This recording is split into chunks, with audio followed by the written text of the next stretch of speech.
Welcome back to another episode of the Soul Align Network Private Podcast. I'm your host, Chris Madrigal, and I have the absolute honor of bringing to you a conversation that I know is going to land just deeply for so many. Oh, And thank joining you. us is Luannah Victoria Arana.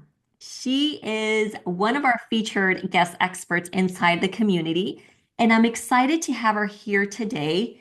She is someone who has been in the trauma healing, movement therapy, Hawaiian shamanic wisdom for over 30 years. And she helps visionary women just heal that emotional imprints and master the triggers and just really embody their soul powerfully. Mm, So grateful to have you here, Luann. Happy to be here. Thank you. Yeah, thank you so much for having me. Yeah. Absolutely. And I'm just excited to dive right into this conversation. Today, we're just going to talk Mhm. about emotional alchemy. But before we even get into the topic, I'd love for you to share with us what is it that got you into the work that you do today? My trauma.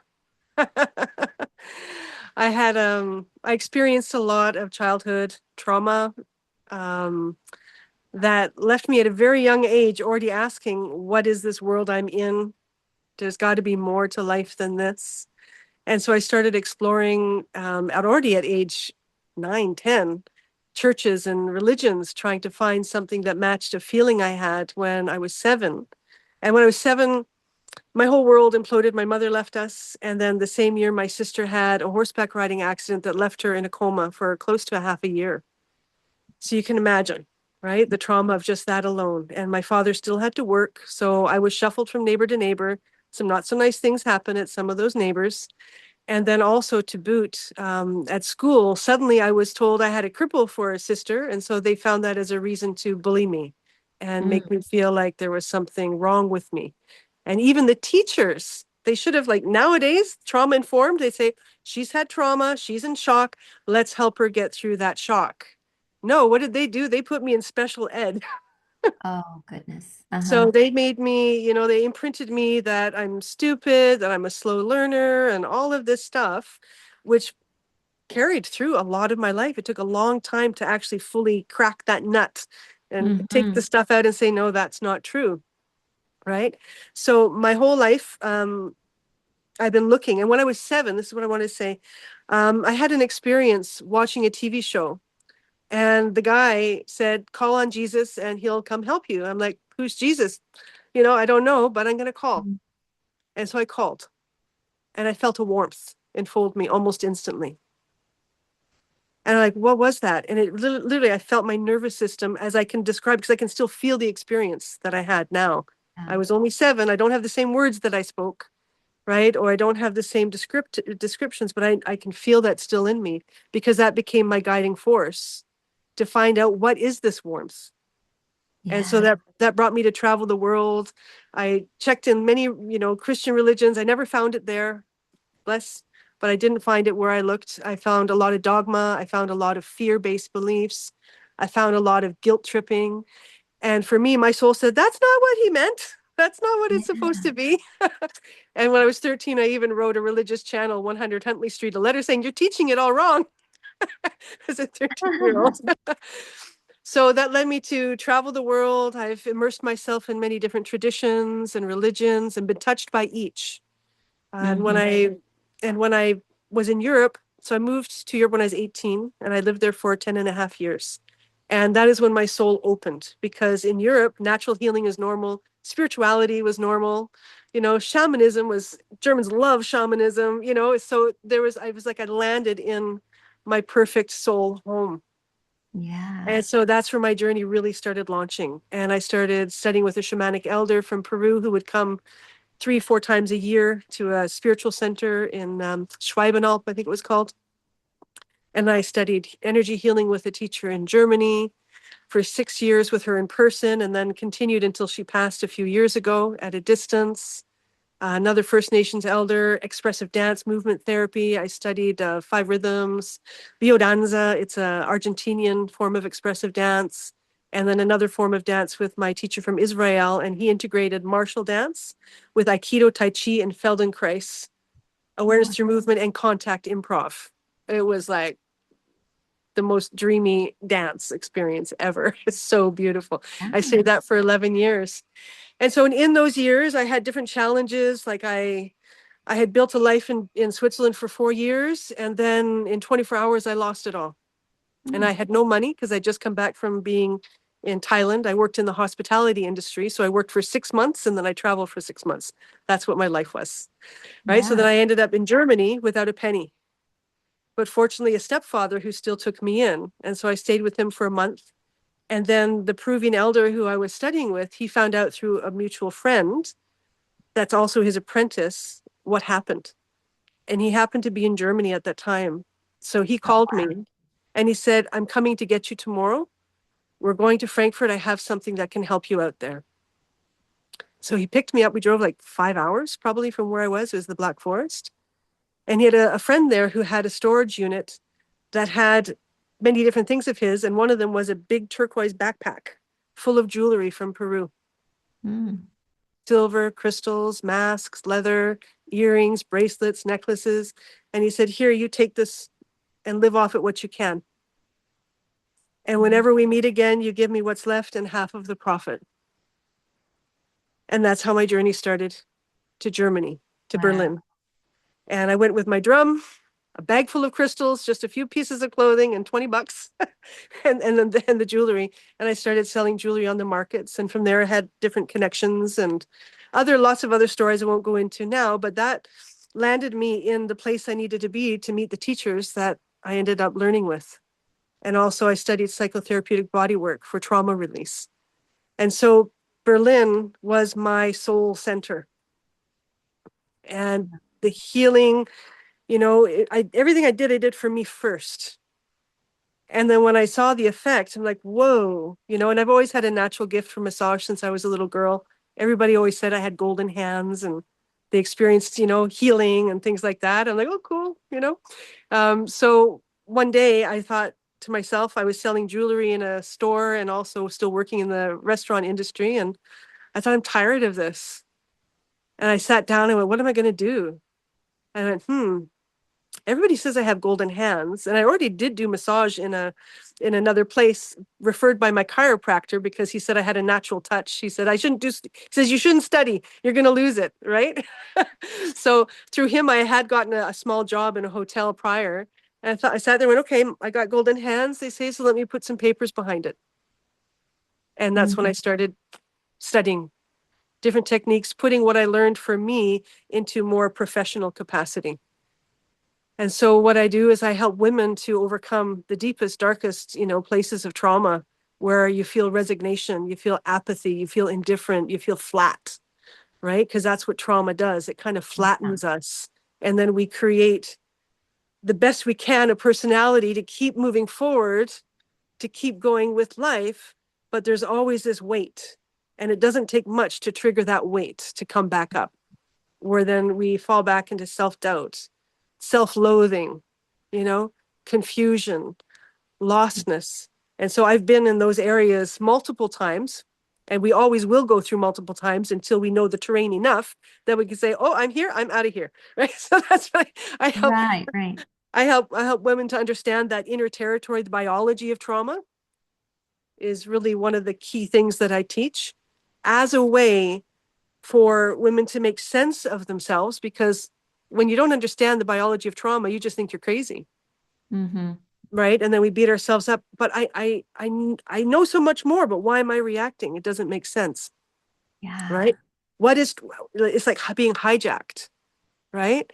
And so Yeah. I help women understand and map out that inner territory so they know their inner boogeyman, they know what it feels like before it's about to hit, and they know how to redirect and navigate so that they're using the trigger for evolution and growth and self-knowing versus being pummeled by it and brought down into the pit of despair. So Wow. everything that I've learned helps women to do that. I do one-to-one personal healing retreats at my retreat center, really deep dives where we go in and we identify and dismantle these false narratives that are inside that have a biological root because of the trauma in our nervous system. And trauma can be as simple as being laughed at once when you're a child and you Mhm. shut down a key aspect of yourself. It's all it needs to be. It doesn't, people think that trauma is just big events. It is big events.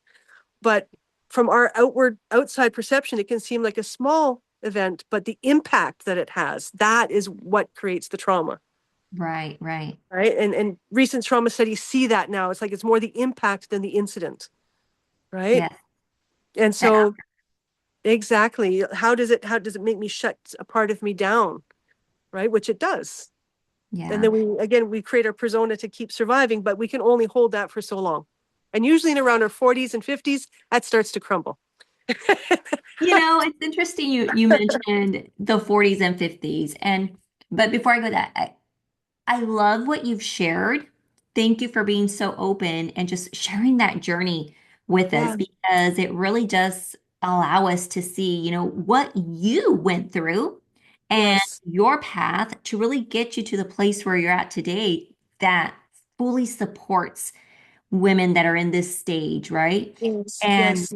you mentioned, you hit 40s and 50s, and I'd love to touch that just for a moment because there's so Yes. many people in our community Oh, that sorry are for that the hand. age group, and it's a conversation that it just has been popping up in a Mhm. lot of the episodes and just different topics, and it's like, and then you hit 40 and 50, and Yes. something happens.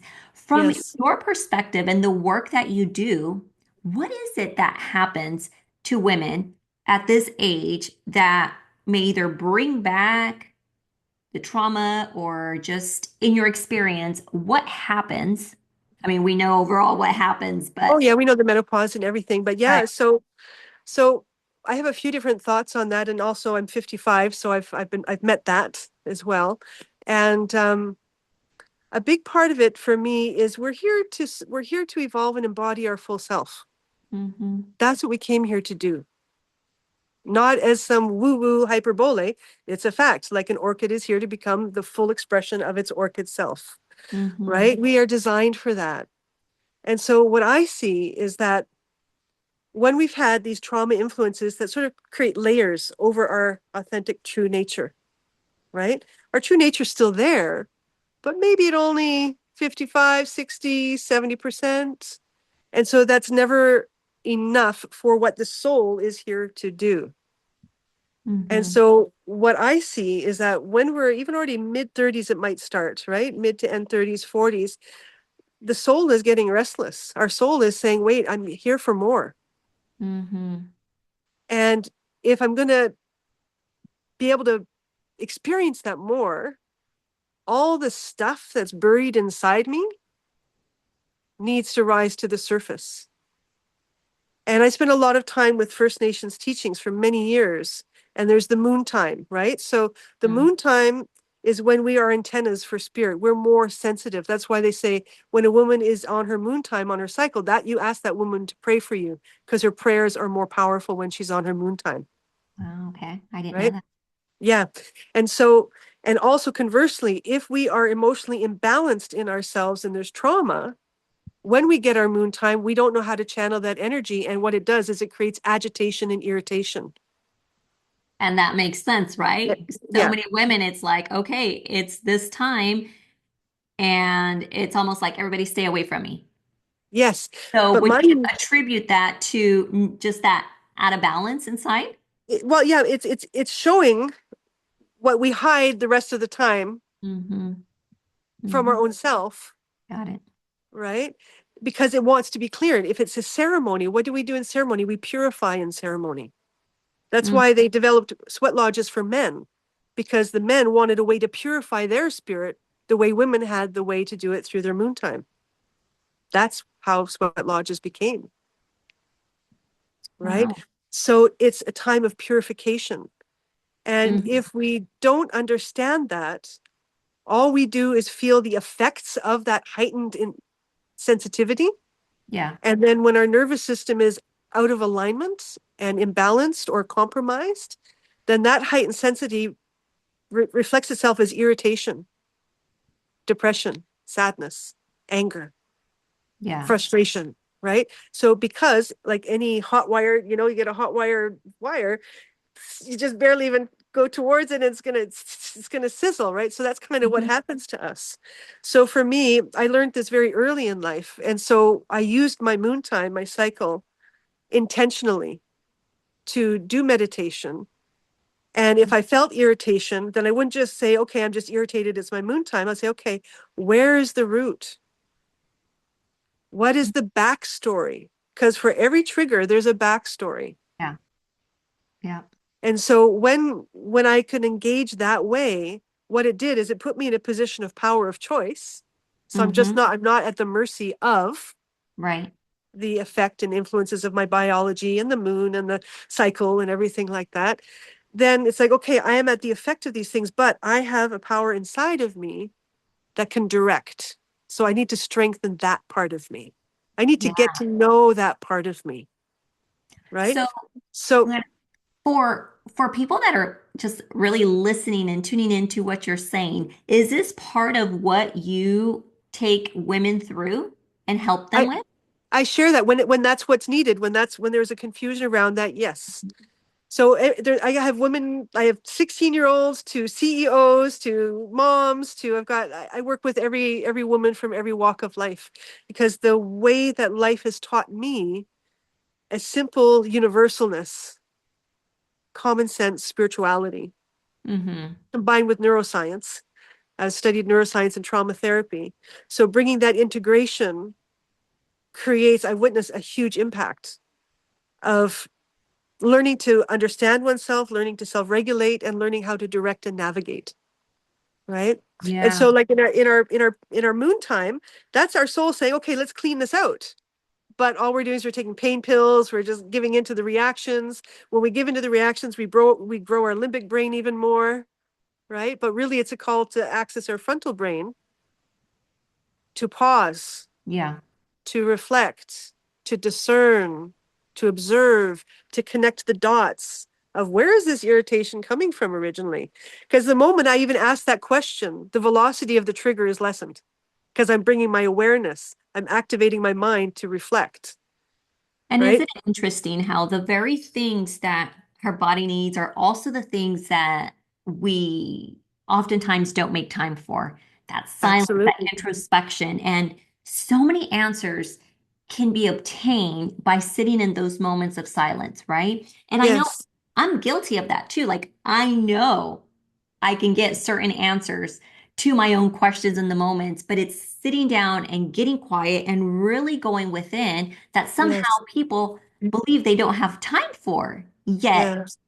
they can actually get so much back in the process of just doing that. And then it's important to understand why. Why do we make that excuse? Right, right. Right? Avoidance. Why is it such an easy excuse? Because to be still requires us to meet ourselves. It requires us to meet whatever caused that stress, that tension in the first place. And we haven't been given the tools of emotional intelligence in our culture anywhere. How do I navigate sadness? How do I Mhm. navigate despair? How do I navigate rage, anger, envy, jealousy? These hurt states those are our shadow states. They have a purpose. They're a feedback. They're showing something's out of alignment, Right, right. right? And it's not about saying I shouldn't feel that. It's okay, if I feel that, what is the message it's bringing for me to evolve and heal into and through, Hmm. right? And so I'm going to just circle back to the menstruation just for a second to complete that Sure. one. So every month we're given that invitation, but then menopause hits, and if we haven't taken that invitation, it starts to knock harder because Mm-hmm. the soul is like, okay, we gotta move this stuff. The clock Yeah. is ticking in a different way, not to have a baby, but to have the birth of our soul. The clock is ticking. Oh, I love how you just worded that. Birth of our soul. The So birth of our soul, right? And so important.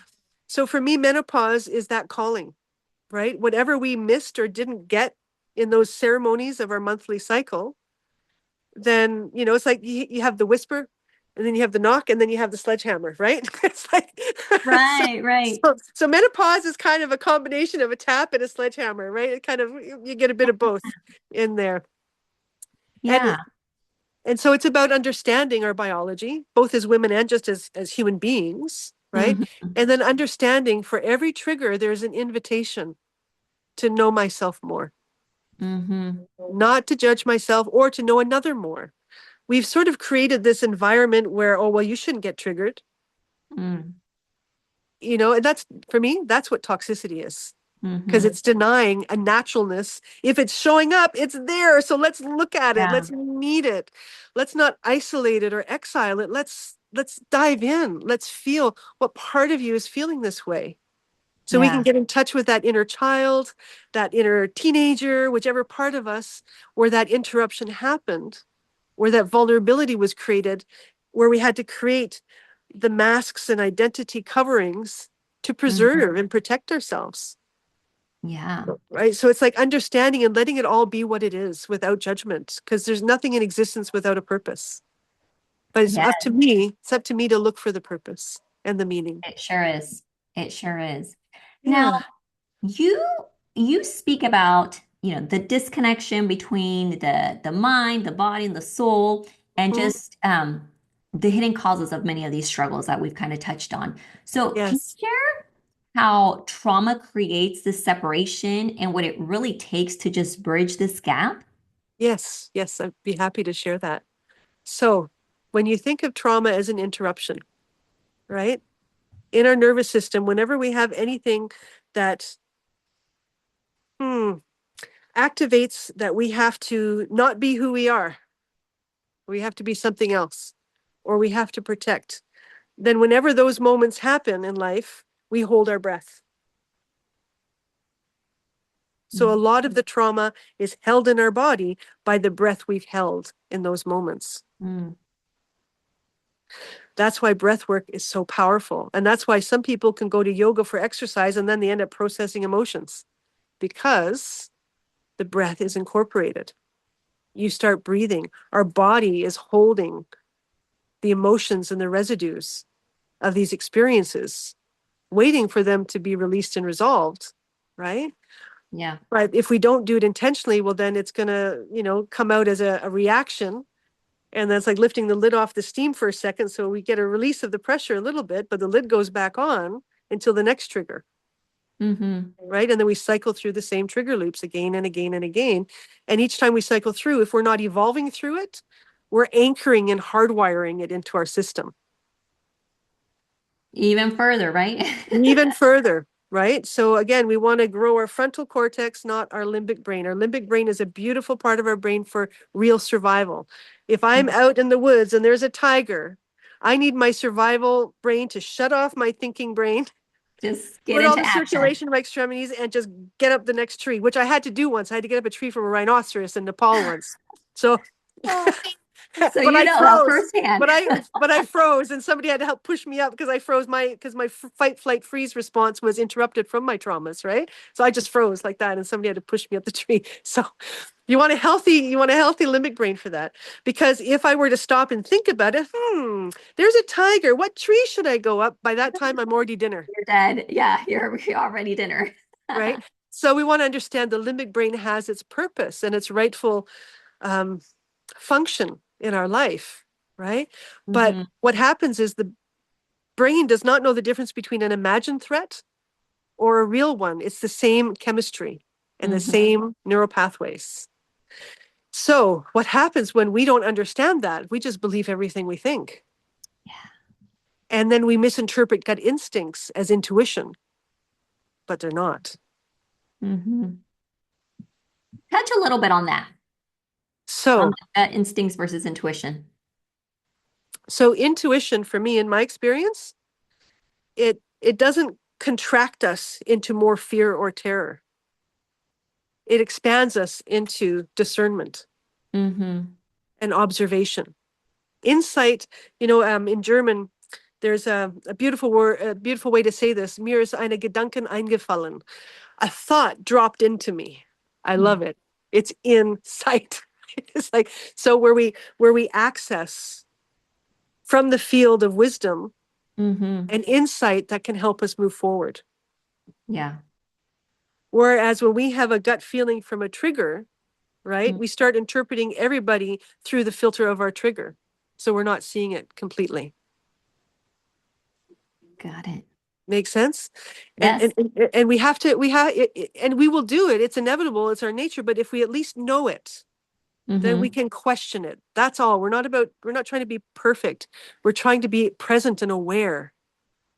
And if Yeah. I'm in survival, I'm not present. I'm either in the past or the future. I'm not here. So therefore, the gut feeling I'm actually feeling is my body saying, "What the heck? Where are you? Get back into the present moment," because we're in more danger when we're not present. Yeah. So a lot of that anxiety we feel is just the biology registering we're not here.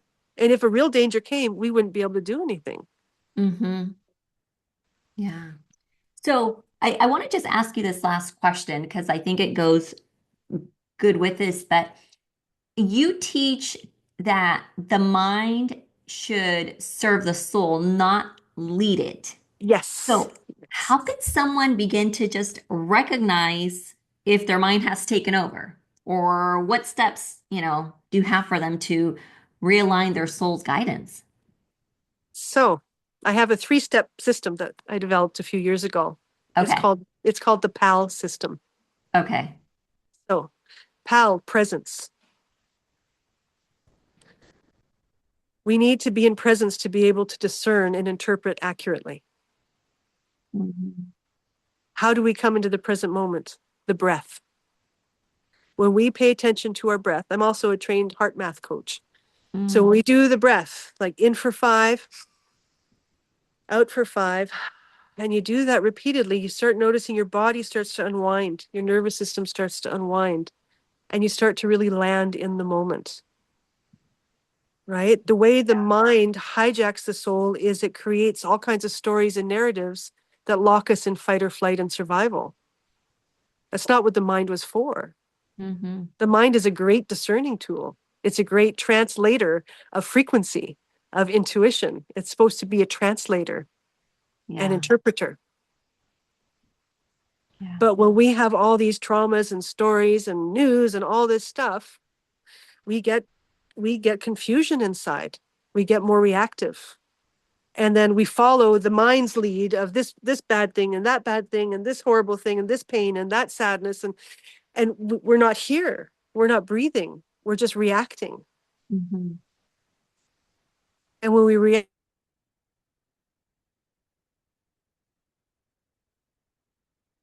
You still there? We lost you for a bit. So so yes, we take continue two. with us. Take two. Yes. Yeah, that's how I've used mistakes. Mistake, like a movie, mistake. So we had a mistake there. We got the tech. Yeah. So, And you were so sharing with us the PAL system. You talked about that presence and awareness. yes. And So with presence, we need to breathe, mhm, right? The breath brings us into the present moment. In for 5, out for 5. And when we come present, that's when we can actually start observing and reflecting and gather wisdom and awareness, yes. right? And then through that wisdom and awareness, the L is love and letting go, bringing love and kindness to whatever it is we see, Hmm. whatever we have judged ourselves for, whatever coping mechanisms that were like, man, I have issues. No, you don't have issues. You have cherished wounds. And Mm, like a child holding a sacred, protector blanket, we often hold our wounds that way because we don't know better. yeah. Right. And so love and compassion is so needed. So presence in Hawaii is the manava. I am now. It means this is my moment of power. Hmm. I feel Right. that. And when I'm in my moment of power, if something from my past comes in, it's not for me to go and dive into that pool and go down. It's for me to say, oh, let me bring it into the manava and observe it with presence and awareness. What is the insight that's looking for me to be to see?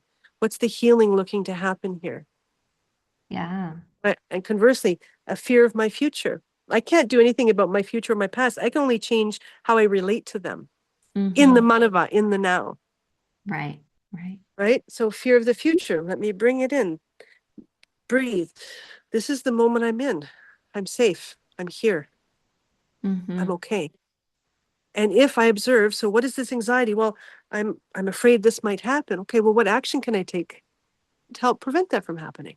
Yeah. So it puts us into action and movement both ways.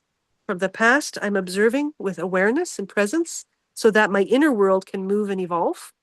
Mm-hmm. And with the fear of the future, I'm bringing that so that my physical world and my internal world can evolve by Yeah. realizing I have choice in this moment. This is my moment of power. It's the only moment I have influence and effect over anything.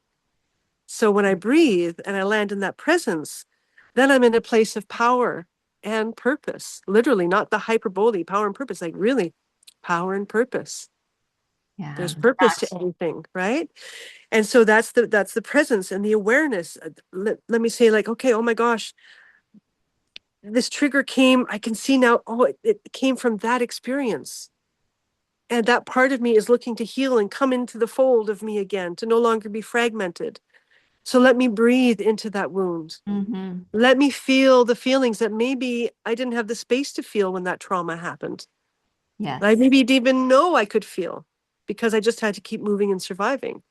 So then we hold space.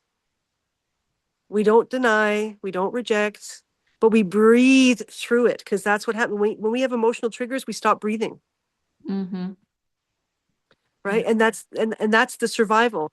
So the trick is to do the opposite of what your body wants to do in that moment. Take your deep breath. Yeah. So Yeah. you can start re-regulating your nervous system. And when you start taking the deep breath, you're basically telling your body, I'm safe. And then your frontal cortex has more domination. Because we have to understand our survival brain is what made us survive as a race for so long. The Yeah. frontal cortex is still very new. And the frontal cortex develops when we engage it. If we don't engage it, then the limbic brain takes over and it keeps growing and developing. And we can see that in our world right now. Everything is reactivity, anger, aggression. Holy cow, there's so much pain, crying to be healed, Yes. Oh my right? And so when I can see it through that lens, then that energy no longer can infiltrate me, but I can be a presence of love in that. And I also teach Ho'oponopono. So I bring the Ho'oponopono in. I take the accountability for what I'm seeing in my world and seeing that if it's in my world, I am in relationship with it somehow. And Mm-hmm. if I'm in a relationship with it somehow, and I am you, you are me at the core, then when I take the actions to clean that energy in myself, in my field, automatically it ripples to the other. Yeah. Gosh, there's so much that we can, learn from you and all the wisdom that you've shared. For those that are tuning in, there was a masterclass that Luana just did, or she did in the month of November. Not sure Yeah, when a this is few days ago. dropping. Yeah. So we have that masterclass available for you in the guide section. Please tune in and tell us a little bit about what they will catch in that masterclass to continue to learn from you. Yeah, so I addressed the body mind soul split, right? So to round it off with your question was, how does that work? That the mind is to serve, not to lead. So what my own trauma healing has taught me is that until I heal my trauma, my soul can't fully embody, and therefore the mind and the body will rule Hmm. because it's for survival. But when I start mastering my mindset, not as control, but as a direction, as a navigational skill set.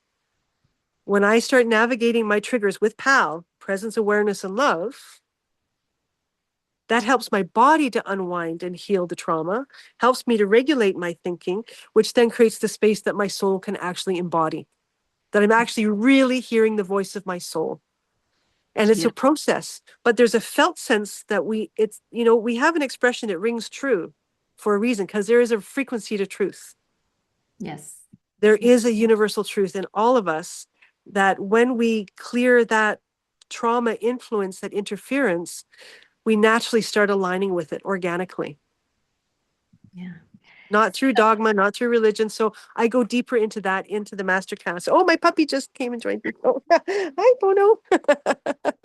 Yeah, right. beautiful. So the master class is going deeper into that and giving tools and sharing about the pal as well. Hi, baby. Oh, hi. I'll give you a little glimpse of my baby. Yes, please. Oh, there he is. There he is. Well, And this is the view here from the retreat center again. Yeah. yes, it's beautiful. It just feels like this big calming space there, especially with Yeah. you. It's so Now, magical. for Mhm. anyone who wishes to connect with you, what is the best place to do so aside from inside the Soul Line Network? You can message me through the Facebook because that's the easiest, right? You can see my name in the group and you can message me there. I have two websites. One of them is serenitybythesea.com. That's for the retreat center. And the other one is soulspectivesinstitute.com. That's my center for transformation. That's where all my online courses, I have a new online course launching on the 28th, and I have some webinars and podcasts and interviews there that if people want to learn a little bit more, they can watch and they can reach out to me through that medium as well. Beautiful. Thank you so much for your time. Thank you for all your wisdom. We Thank continue to look you. forward to having you in our community, in our space throughout the entire month of November and beyond as you wish to share with us. Thank Beautiful. you, Thank you. and for everyone that's tuning in, go over into the guide section, catch Luann's masterclass, and connect with her. Thank you Yeah, again. it'd be lovely. Yeah, thank you. And we will see each other again on the next episode of the Soul Line Network. Until next Beautiful. Bless you. Thanks. Bye. time. Bye.